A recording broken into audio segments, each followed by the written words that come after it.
UK Prime Minister Theresa May is facing mounting pressure both at home and from the European Union to reach a Brexit deal and avoid a chaotic departure from the EU. Within the UK, Brexiteers are demanding an end to their previous relations with the EU, convinced that Britain will be economically stronger outside the EU. Others, in order to avoid trade frictions, are calling for continued close cooperation with the EU. Global business leaders, meanwhile, are also ratcheting up the pressure and urging the British government to solve the issue, saving £100 billion worth of trade and tens of thousands of jobs that are at stake.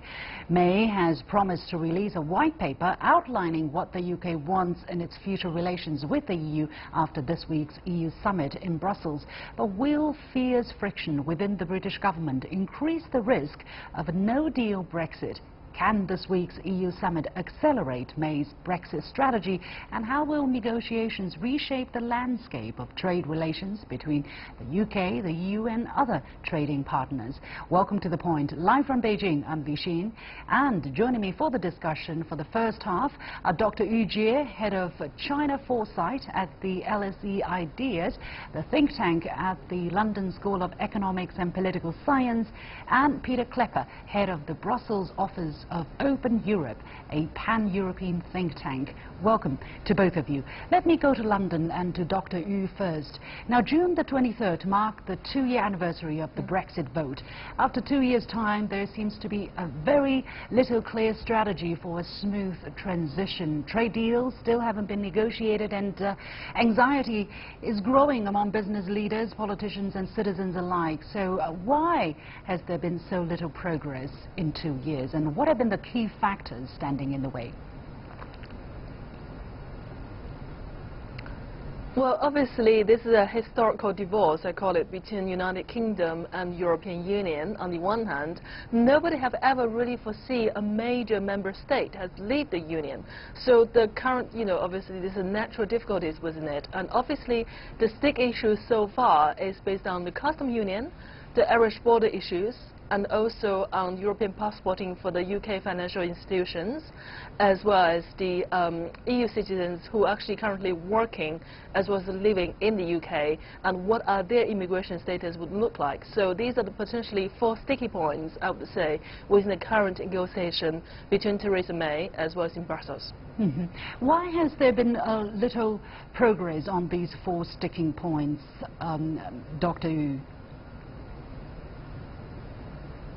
Well, I think there are 2 reasons here. Firstly is because the British government actually did not even anticipate to have this kind of result by, UK leave the European Union. So they're extremely unprepared, and the government currently has no really capacity, or especially the personnel who are familiar with the trade negotiations with Brussels, because for some, in the past 40 years, the 2 blocks act as like one. Obviously, there's not really even a purpose to study the European Union really on the British behalf. So I would say, firstly, it's a lack of capacity, and secondly, it is also Theresa May herself in a very weak position. She's fighting for her survival while doing the Brexit negotiations, so it's very difficult for her. So I would say lack of capacity and also lack of capability. Mr. Cleppe, from the side of the European Union, well, they are the ones that didn't want the divorce in the first place. So 2 years on, with feet dragging on the ground, is it playing to the interest of the European Union, or are they also frustrated at the lack of progress at this moment? Well, actually, there is some progress. There is the divorce treaty, and of that treaty, 80% of the content has been negotiated.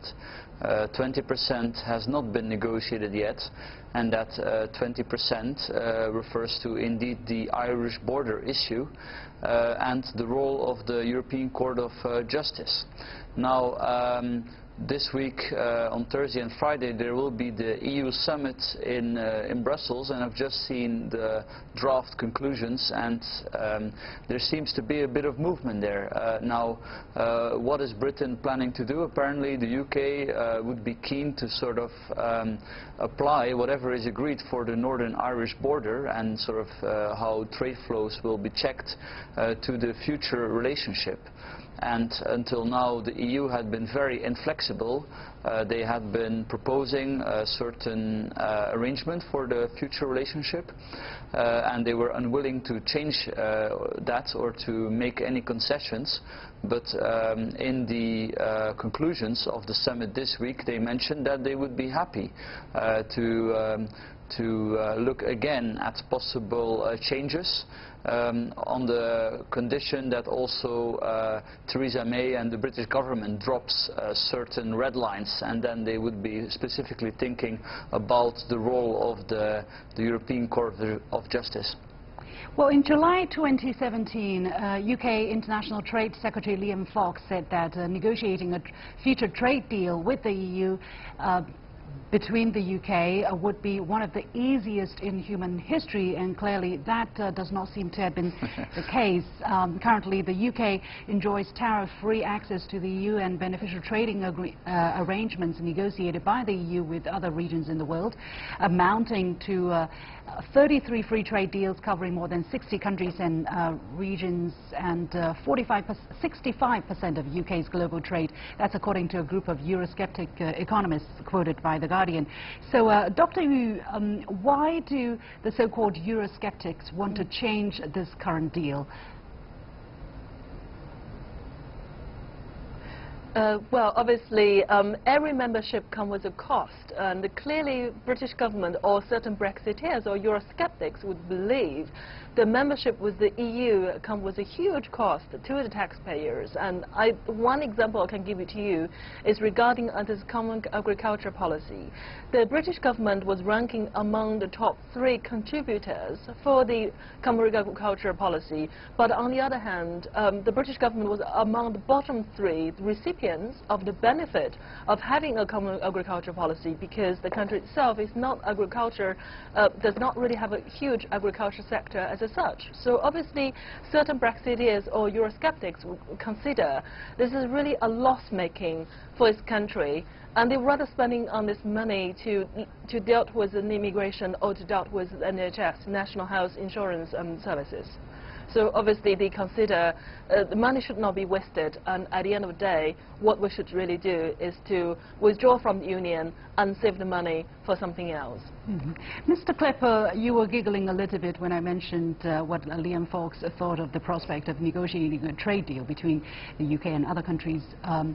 What was interesting to you, and what is happening now 2 years or 1 year later, does that surprise you?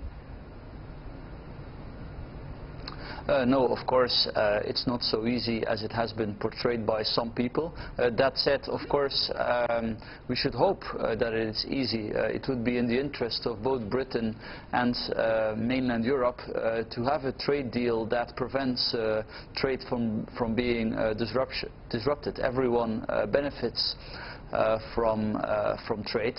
Now, as I said, there is some progress, but of course a lot of things will still need to be cleared out. And it looks like the UK will propose to the EU that when it comes to goods regulations and perhaps even agri-goods, agri-food, that it will take over voluntarily many of the European Union's rules, so to keep 100% access, at least when it comes to goods trade.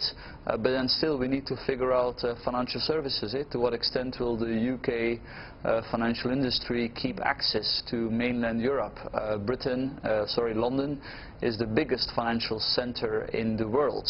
It's at the doorstep of mainland Europe, so it would be very unwise to make it very hard for the City of London to invest in mainland Europe. But there's a lot of protectionist instincts, specifically in countries like France, that want to prevent a deal on this. So a lot of talks will still be necessary to cover that. But for that specific part, we still have time till 2021. Mm-hmm.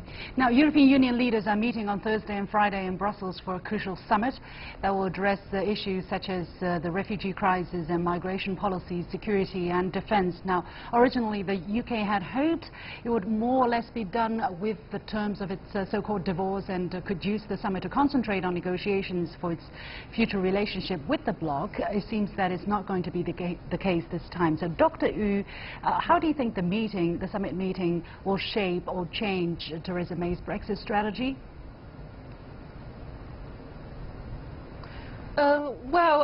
Not much really, because nowadays I believe in Brussels they would consider Brexit is a British problem. It's not really a problem for EU27 because EU27 have many other important issues to be concerned with.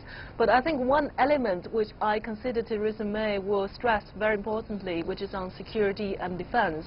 Because at the end of the day, the UK remains one of the top UNP 5 members, as well as being a first-tier security and defence power, and obviously the British government would like to use this as a bargaining power to negotiate further with the Brussels in this case. So I think it's really on defence and on security collaboration to look ahead for the future of NATO, the future of EU-UK relations, and that will be something Theresa May will give a strong emphasis to. Now, business leaders in the UK, or basically multinationals, have started to voice serious concerns over the lack of clarity on Brexit and its future trade relationship with the EU. Lobbyists from the US, Canada, Japan and India issued a joint statement on Brexit before the EU summit this week and urged the British government to solve the issue or put more than £100 billion worth of trade at stake. So, Dr. Yu, what does that say about the sentiment of the business community at this moment, and is that sentiment being heeded by the May government? Well, obviously, it depends on which business sector we're talking about in here. Of course, all business hate uncertainty, so Brexit producing that sense of uncertainty make everybody feel unnerved about it. But if you look at the sectors, manufacturing sector, which they are closely, the supply chain are closely intertwined with the European market, with the European different sectors, and of course they are worried. But if you do look at major British energy companies such as BP or Royal Dutch Shell, their business sector impact on very little by the Brexit vote, and they are not the one who concern the most. So we need to look into which sector has been impacted by Brexit negotiation and custom union the most, and these are the business which concern the most on government plan regarding Brexit. Mr. Cleppe, what about trade relations between China and the EU at this interesting moment in time? Now, the EU is China's largest trading partner, and China is the EU's second largest trading partner after the United States. What kind of effect will the Brexit negotiations have on China's trade relations with the EU? Well, to be fair, I don't think Brexit will have a major effect on that. There, the Trump debate with the tariffs and everything is, I think, much more of influence. That said, there is a risk that Britain loses access to the deals the European Union has concluded with third countries. There is no deal between the EU and China. So for China specifically, there is not a concern, but there's of course deals with, for example, South Korea, with Mexico, and it's pretty much agreed that during the transition stage, until the 1st of January 2021, nothing will change. So trade between the UK and these third countries will continue as before, but for the period after, there is no certainty yet. So rationally, it would be in everyone's advantage to just continue as before, but it's likely that third countries will use the opportunity to try to renegotiate the trade deal they have with Britain, with also the EU. So this is not just a concern for Britain, also for the EU. So that's an uncertainty. Okay, we have to leave it there. Many thanks to our guest, Dr. Yu Jie, head of China Foresight at the LSE IDEAS, the think tank at the London School of Economics and Political Science. And we'll take a short break, and when we come back, we'll be discussing how Brexit and the wave of Euroscepticism is shaping politics, policies and discourse in the European bloc. Stay with us.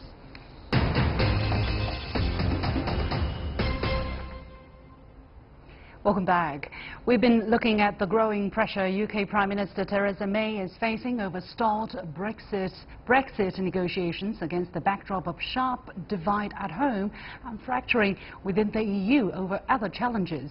EU leaders are meeting, as I mentioned, Thursday and Friday in Brussels for a crucial summit that will address issues dividing the bloc. The refugee crisis and the divergent views on Europe's migration policies have triggered discord among member nations, putting unprecedented pressure on political leaders within their own countries as well.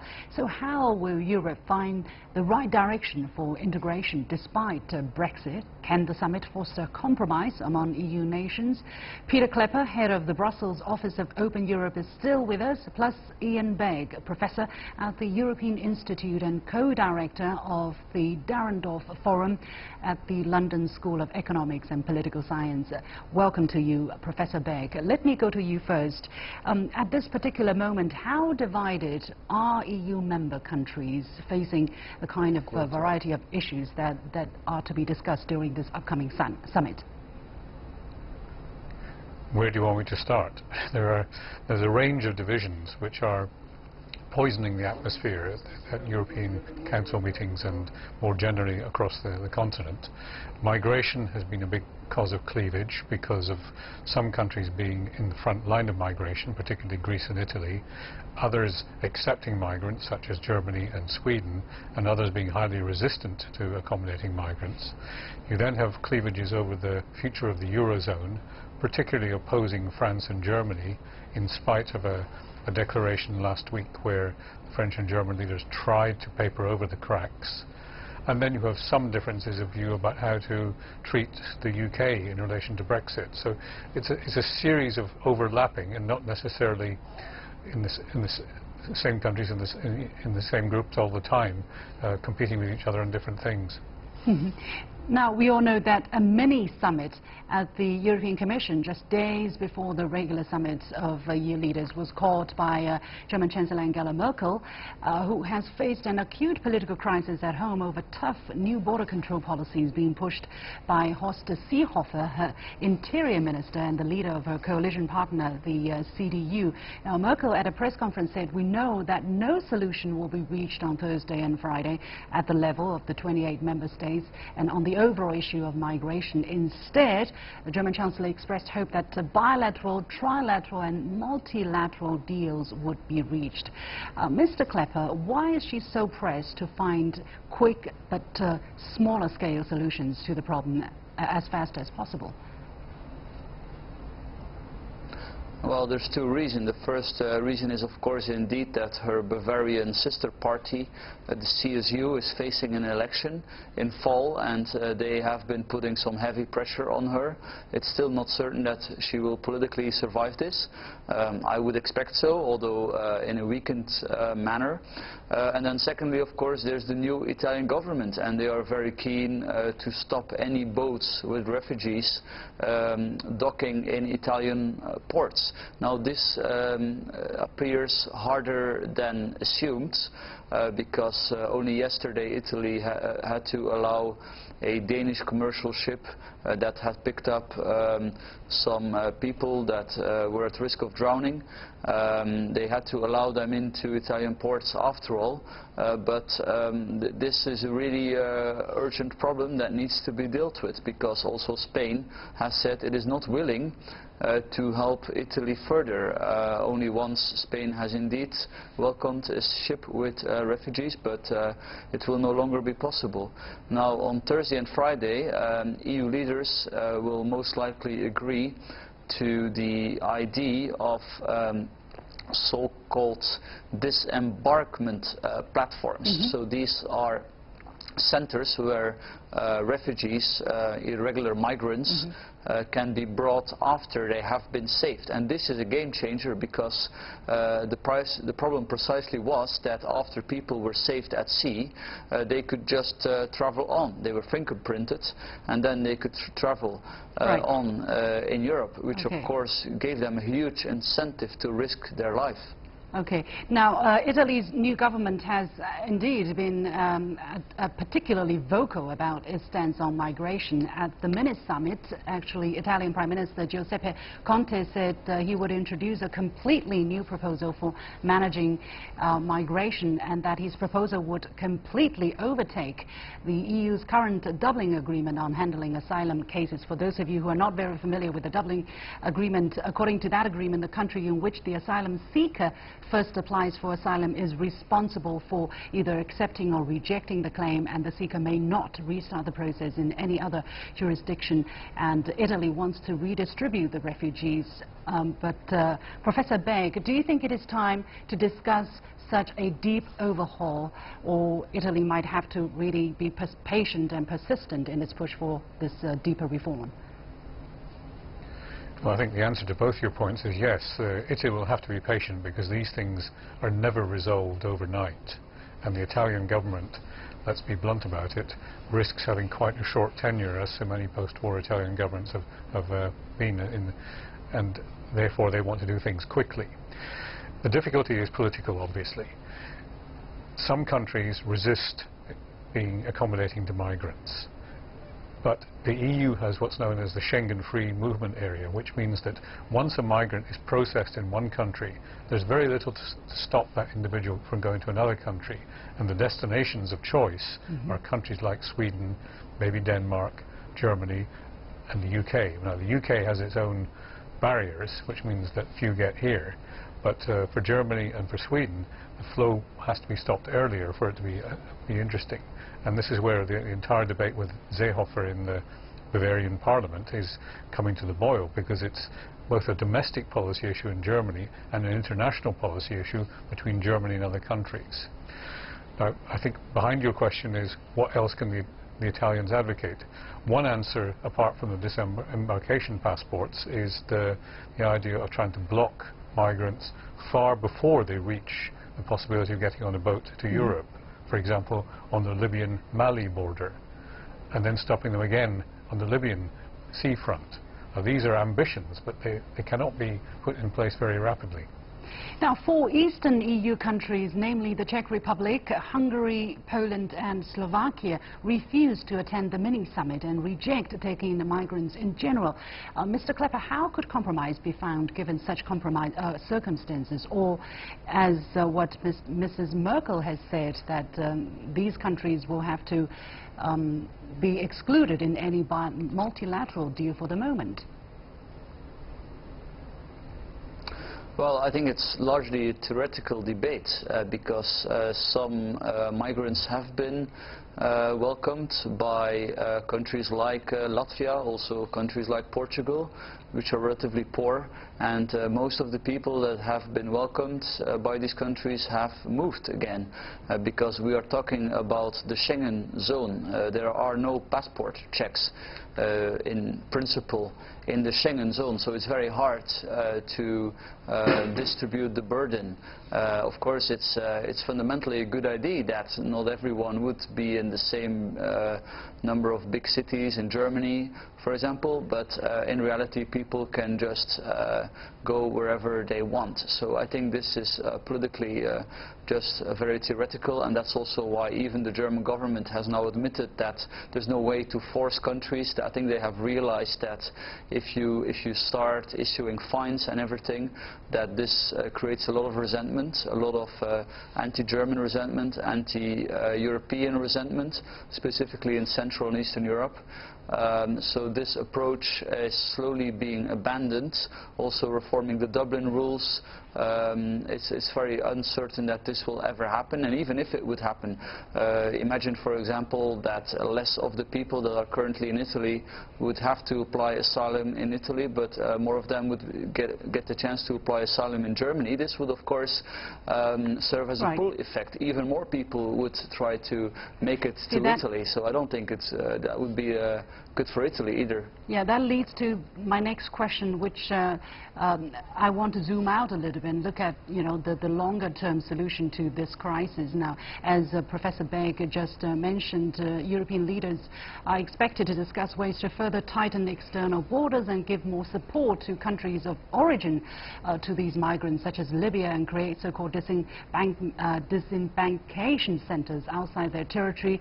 And the EU leaders will also seek to beef up European border and coast guards by giving more resources and a stronger mandate, and also assign more funds to countries such as Libya to train its coast guards, and in other countries in North Africa and in Turkey. But Professor Begg, will these measures ultimately fix the problem in the long term?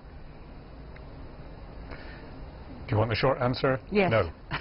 I think you're not going to do this through security. It has to be well beyond the security. It has to be foreign policy. It has to be economic development policy for countries which we don't even think of in this context, like Nigeria, are major exporters of people who want to move to Europe. If you don't get economic development in those areas, the pressure to migrate, especially of very young populations in those countries, will not go away. It's a global problem. It's not just a security problem for Italy. Well, finally, at this particular moment, what kind of deal can we expect coming out of the summit on Thursday and Friday, Mr. Cleppe? Well, I've gone over the draft conclusions, and indeed the principle of this centres in third countries will be agreed, which is very important, but indeed this will have to be negotiated, and I don't think you can do it in a modest manner. You need to do it big, because what are you going to do with the people that would be denied asylum? They will be stuck there. So I think eventually, if indeed the population of Africa will double, triple in the next few decades, you need to sort of create something like a refugee city where people can build a future. So I think ultimately politicians will figure out that this is the only solution for this problem, but it's not a small solution, so it's going to take a lot of time for it to be developed. Yeah, and very briefly, Professor Begg, your take on the same question. Well, the idea of a refugee city sounds like a concentration camp to me. I think it's a false path to tread. Instead, the secret well, it's like Hong Kong. Development it's another concentration camp. Well, I think the solution is economic development in those parts of Africa which are the major senders of migrants. Okay, we probably can debate on that point some other time in future, but we have to leave it there. Many thanks to my two guests, Pieter Cleppe, head of the Brussels office of Open Europe, and Iain Begg, professor at the European Institute and co-director of the Dahrendorf Forum of the London School of Economics and Political Science. And that is it for this edition of The Point with me, Liu Xin. As always, follow me on Facebook and Twitter using the handle The Point with LX. Download the application called CGTN to watch the show on your mobile devices, or go to YouTube and look for CGTN The Point. Thanks for watching. You've got The Point.